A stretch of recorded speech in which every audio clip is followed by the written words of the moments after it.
രണ്ടാമത്തെ മോഡ്യൂളിലെ mathematical representation of vector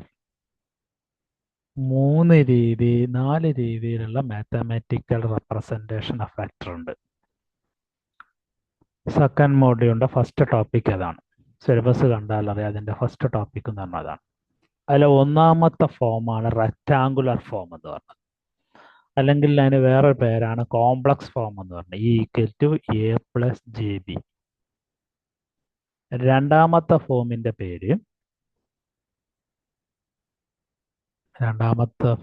പേര് എന്ന് പറയുന്നത് ട്രിഗണോമെട്രിക്കൽ ഫോമാണ്. E cos theta plus or minus J sine theta എന്ന് പറയും. A+JB എന്ന് എഴുതിയാൽ റെക്റ്റാങ്കുലർ ആണ്, അല്ലെങ്കിൽ കോംപ്ലക്സ് ഫോമാണ്. E cos theta plus or minus J sine theta എന്ന് എഴുതിയാൽ ട്രയാങ്കുലർ ഫോമാണ്.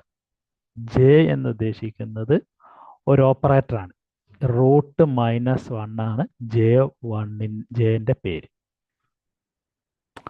അടുത്ത മാത്തമാറ്റിക്കൽ റെപ്രസെൻറ്റേഷൻ എന്ന് പറഞ്ഞാൽ എക്സ്പോൺഷണൽ ഫോമാണ്. E എന്ന് പറഞ്ഞാൽ മാഗ്നിറ്റ്യൂഡ്, സ്മോൾ e എക്സ്പോൺഷണൽ അതിൻ്റെ പവർ റൈസ് ടു J തീറ്റ എന്നാണ് എഴുതുക. പ്ലസോ മൈനസോ ആവാം.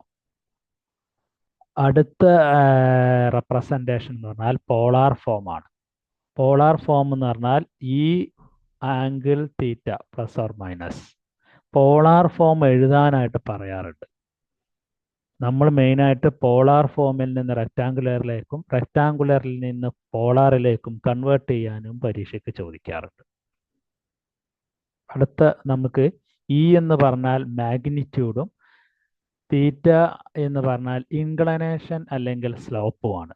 സാധാരണ ഇൻക്ലനേഷൻ റേഡിയനിലാണ് ഡിഗ്രിയിലാണ് കണ്ടുപിടിക്കുന്നതെങ്കിലും റേഡിയനിലും ഉപയോഗിക്കേണ്ടതായിട്ട് വരും. അപ്പോൾ തീറ്റ അല്ലെങ്കിൽ ആംഗിളിൻ്റെ യൂണിറ്റ് ആണ്, സ്ലോപ്പിൻ്റെ യൂണിറ്റ് ആണ് എന്തെന്ന് പറയുന്നത് ആംഗിൾ എന്നും തീറ്റ എന്നും പറഞ്ഞു.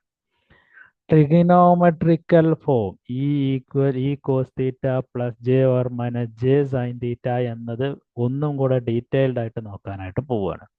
അതിനൊരു എക്സ് കോമ്പണൻറ്റും ഉണ്ട്, ഒരു വൈ കോമ്പണൻറ്റും ഉണ്ട്. ട്രിഗണോമെട്രി എന്ന് പറഞ്ഞാൽ മട്ടത്രികോണം അല്ലെങ്കിൽ റൈറ്റ് ആംഗിൾ ട്രയാങ്കിൾ വരയ്ക്കുകയാണെങ്കിൽ അതിൻ്റെ ആംഗിൾ ഇതാണല്ലോ ആംഗിൾ. ഈ ആംഗിളിന് സമീപമായി കിടക്കുന്ന അല്ലെങ്കിൽ അഡ്ജസൻ്റ് ആയിട്ടുള്ള ഭാഗത്തിന് ഈ ഹൈപ്പോട്ടന്യൂസിൻ്റെ കോസ് തീറ്റ എന്നും ഈ കോസ് തീറ്റ എന്നും, ആംഗിളിന് ഓപ്പോസിറ്റ് ഉള്ള സൈഡിനെ ഈ സൈൻ തീറ്റ എന്നും പേരിട്ട് വിളിക്കും. കണ്ടല്ലോ, ഡയറക്ഷൻ ഓഫ് റൊട്ടേഷൻ ആണ് നമ്മൾ ഈ മാർക്ക് ചെയ്യുന്നത്. ഇത് ആൻറ്റി ക്ലോക്ക് വൈസ് ഡയറക്ഷനിലാണ്. ഈ മാഗ്നിറ്റ്യൂഡ് ആണ് ആദ്യം പോകുന്നത്. ഈ കോസ് തീറ്റ എന്ന് പറയുന്നത് ഇതിൻ്റെ ബാക്കിലാണ് പോകുന്നത്. ഓക്കെ, അടുത്തത് അപ്പോൾ എക്സ് കോമ്പണൻ്റ് എന്ന് പറഞ്ഞാൽ ഈ കോസ് തീറ്റയും വൈ കോമ്പണൻ്റ് എന്ന് പറഞ്ഞാൽ ഈ സൈൻ തീറ്റയുമാണ്. ഓക്കെ, അപ്പോൾ ട്രിഗണോമെട്രിക് ഫോമിന് ഈ രണ്ടും കൂടെ ചേരുമ്പോഴാണ് ട്രിഗണോമെട്രിക് ഫോമിൻ്റെ മാഗ്നിറ്റ്യൂഡ് E കിട്ടുന്നത്. E cos theta plus J sine theta. ഇങ്ങനെയാണ് ട്രിഗണോമെട്രിക് ഫോമിനെ റെപ്രസെൻ്റ് ചെയ്യുക. അടുത്തത് റെക്റ്റാങ്കുലർ ഫോമാണ്. റെക്റ്റാങ്കുലർ ഫോം എന്ന് പറഞ്ഞാൽ നമ്മൾ നേരത്തെ കണ്ടു കഴിഞ്ഞു, A+JB ആണ്. ഈ A എന്ന് പറയുന്നത് എന്താണ്? A എന്ന് പറഞ്ഞാൽ E =AB ആണെങ്കിൽ A എന്ന് പറഞ്ഞാൽ ഈ കോസ് തീറ്റയും B എന്ന് പറഞ്ഞാൽ ഈ സൈൻ തീറ്റയുമാണ്. Okay, thank you for watching this video.